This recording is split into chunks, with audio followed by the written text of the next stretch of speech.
Hi everyone and welcome back. This is part 2 of our vintage print ad series here on Jiminy Flip It. And in this episode we're going to take apart an actual magazine that I have available. I'll show you all the different ads that are inside. I'll show you how we trim off any non-desirable edges or creases from any of the ads. I'll show you how we scan the items into the computer, and we get them ready for listing. So let's get started.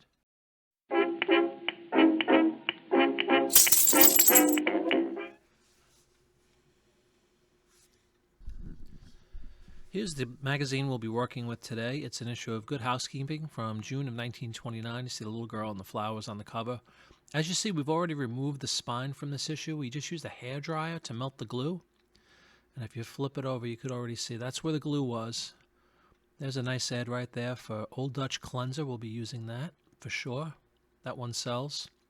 And then we're just going to thumb through the remaining pages. I took every page out by removing the staples. You can see the staple marks on the left side.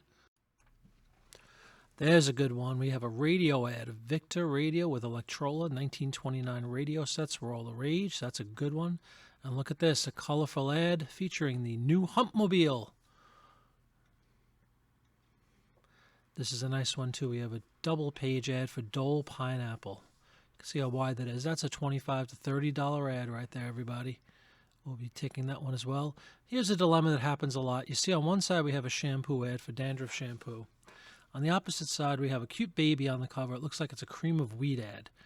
When in doubt, go with the cute baby. So we'll just gently peel that out, and we'll take care of the ad for cream of wheat. There it is, with an infant on the cover. Definitely a good seller there, too. And there's another cereal ad for Post Toasties cereal. Looking good. Okay, we've selected a few of these ads, and now we want to trim them up and make them as neat as possible. This is one of the best investments we've ever made. It's a Carl paper trimmer. I'll put a link down below. It's not an affiliate link. It's just a link to find this thing. As you see, it's huge. I think it's 18 inches long. We just trim off an edge there and make it nice and neat. If there's any frays on the side or rips, you take care of that. Look at that. It doesn't impact the photo in any way. But this thing is really a great investment if you can afford it. It's well worth it. The Life magazines that we often use for vintage print ads are 15 inches long, and this was the only paper trimmer I was able to find after months of looking that actually fits something that large. So we use this virtually every day. And you see again on the right side that little bit of frayed edging. Just slice that right off. Look how easy.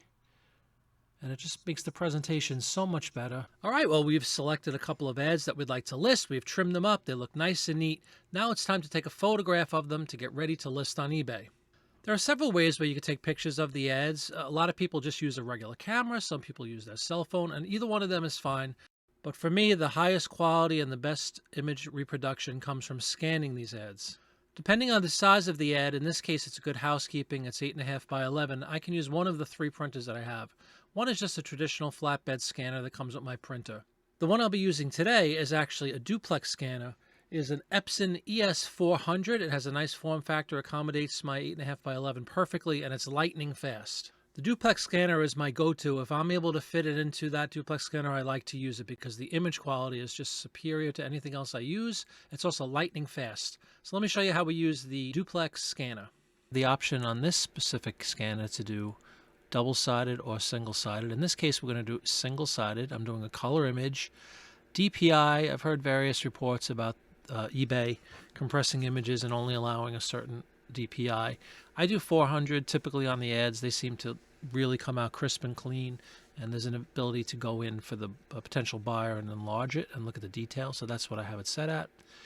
I want a JPEG, and I have all the photos set up to automatically go into a folder that I've created called eBay Photos. Now we'll just go ahead and scan the documents.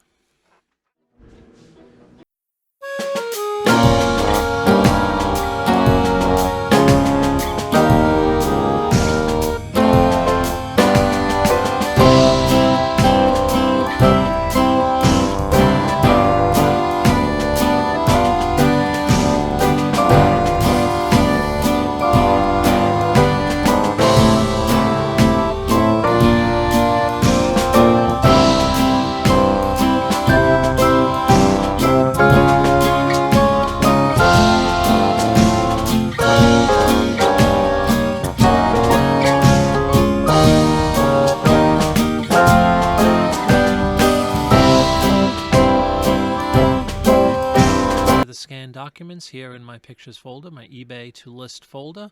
They come out fantastic. They're vivid, they're crisp, and now we're able to go into eBay and start listing. All right, everyone. Well, that will do it for part 2 of this video series about vintage print ads and how to make a ton of money from them. In part 3, we'll actually get to listing the ads on eBay. I'll show you some of the categories, which is a really key consideration to list the ads in.